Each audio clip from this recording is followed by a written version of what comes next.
Hello, everyone. You're watching Inside the Americas, the headlines. A once-in-a-century gridlock in Washington. Republican Kevin McCarthy loses 3 votes in a row in one day in his quest to become the new House Speaker as party rebels block what should have been an easy win. Then a send-off fit for the so-called king. Soccer great Peles was buried this week in Brazil. 230,000 fans turning out to say a final goodbye to the idol, who died last week, aged 82. And we'll take you to the most influential tech event in the world. Peter O'Brien will be on set to tell us about the innovations to watch out for at this year's Consumer Electronics Show in Las Vegas. I'm Jeannie Godula.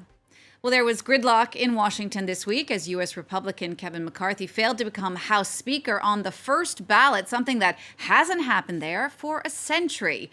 It was supposed to be an easy win for the Republican favorite, but he was blocked 3 times in a row in one day by a small group of rebels from within his own party.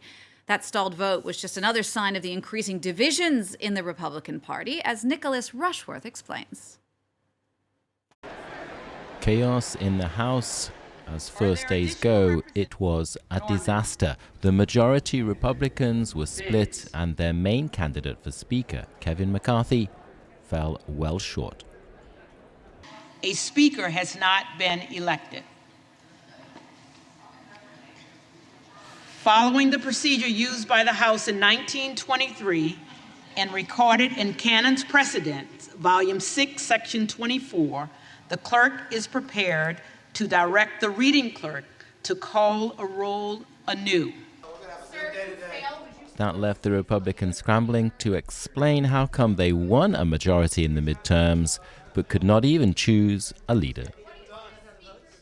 We're going to figure this out, because we're big boys and girls. And once we get it done, then we're going to move on and do this business. Even I'm not old enough to remember when this happened, 100 years ago. So I don't think we have any parameters. Quickly. This was a historic mess for the Republicans. There have only been 14 floor fights in 234 years, and the last one was a century ago. In the 19th century, there was a ginormous tussle when it took almost 2 months to decide a speaker in the years 1855 and 1856. But we do not have Events cast a shadow on the Republicans' ability to run the House, including passing appropriation bills and debt limit legislation. The far right of the Republican Party is in open rebellion, ever loyal to Donald Trump. If you want to drain the swamp, you cannot put the biggest alligator in charge of the exercise. There's very little difference between Nancy Pelosi and her California delegation mate that seeks the gavel. And we want to change because this town is broken. Battle lines are drawn as Trump seeks a second term. In a post published on Truth Social, he wrote, without irony, that there is so much unnecessary turmoil in the Republican Party. And he savaged Mitch McConnell, who was reappointed Republican Senate leader in a calm session. The turmoil deals another hammer blow to public perceptions of life on the Hill, with polls saying 3 out of 4 Americans disapprove of the way Congress is handling its job. 4 years ago, Venezuelan President Nicolas Maduro broke off relations with Washington after it refused to recognize his win in the presidential election. Well, this week, Maduro extended an olive branch, saying he's now willing to work toward normalizing relations with the U.S. Emerald Maxwell explains. After years of shunning and being shunned by the United States and its allies, Nicolas Maduro is taking steps to return to the international fold. In an interview with Venezuelan state television on Sunday, the president extended an olive branch. Venezuela is ready, totally ready, to take steps towards a process of normalization of diplomatic, consular and political relations with the current administration of the United States and with administrations to come. Maduro was ostracized following widely disputed presidential elections in 2018. The United States placed sanctions on Venezuela's oil sector and, along with 50 other countries, recognized opposition leader Juan Guaidó as the country's rightful president. Maduro responded by breaking off relations with the US in 2019. But Guaidó failed to dislodge Maduro in the nearly 4 years since, and his initial support dropped off. On Friday, Venezuela's opposition voted to dissolve Guaidó's so-called interim government. Today we're taking a leap into the void. Today we're capitulating. 72 lawmakers have capitulated. The lawmakers defended their decision as realistic, saying the interim government was no longer useful. Maduro's government wants the US to lift its sanctions on Venezuela's vital oil sector and help revive the collapsed economy. And although it has yet to recognize Maduro's government, Biden's administration has also made tentative efforts to normalize relations as the war in Ukraine puts pressure on oil supplies. Last June, it sent delegates to Caracas to meet with Maduro and negotiate prisoner exchanges, among other topics. Brazil said a final farewell to Pele this week, burying the football icon after a 24-hour wake that was attended by tens of thousands of fans.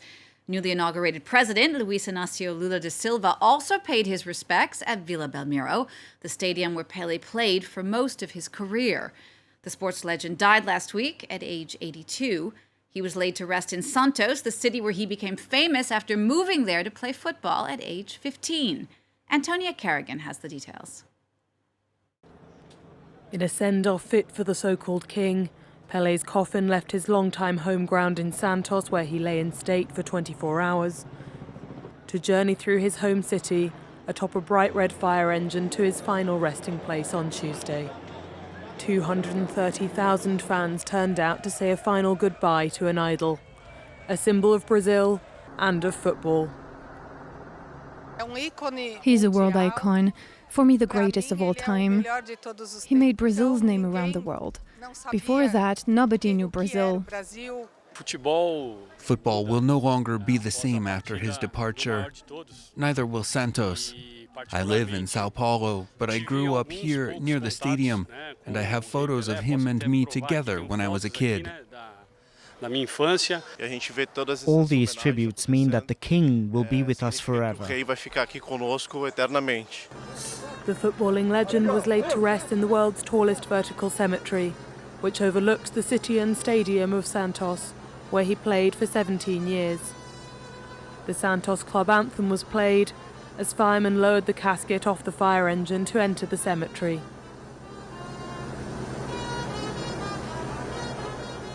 The resting place was one he had chosen, feeling it didn't look like a cemetery and that it had an air of peace and tranquility. His remains were laid to rest in a tomb guarded by 2 life-size bronze statues of the timeless legend.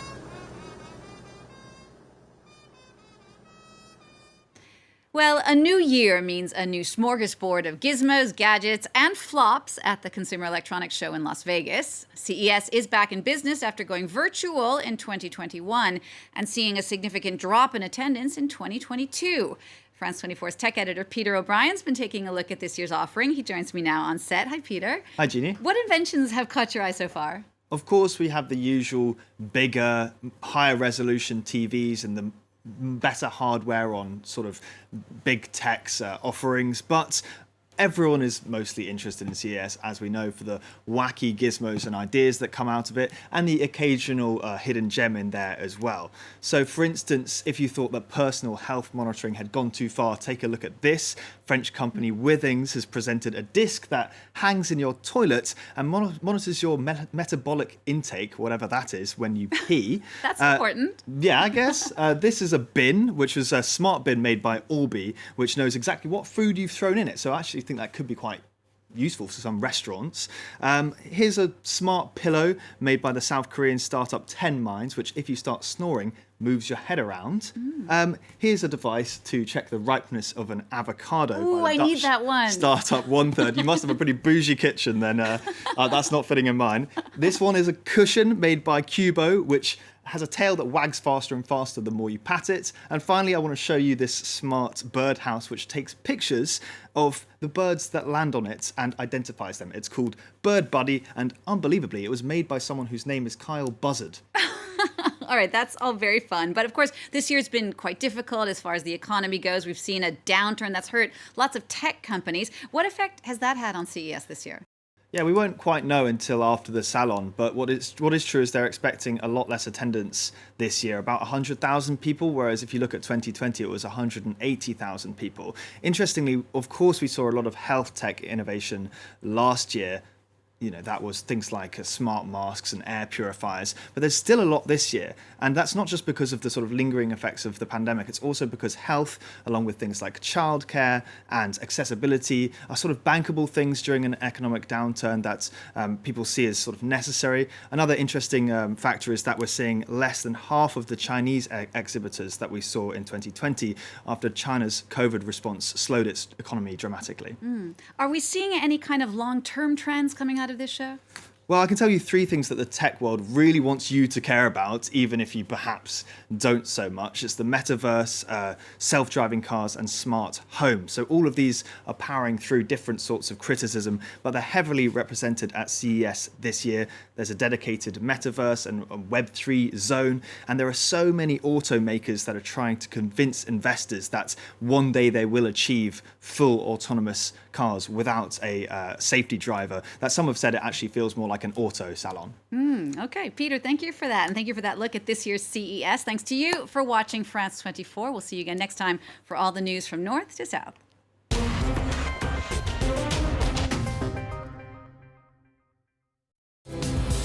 With all the main European news, debates between representatives of the best and worst performing EU member states, and exclusive interviews with major personalities. Talking Europe, presented by Catherine Nicholson on France 24 and France24.com.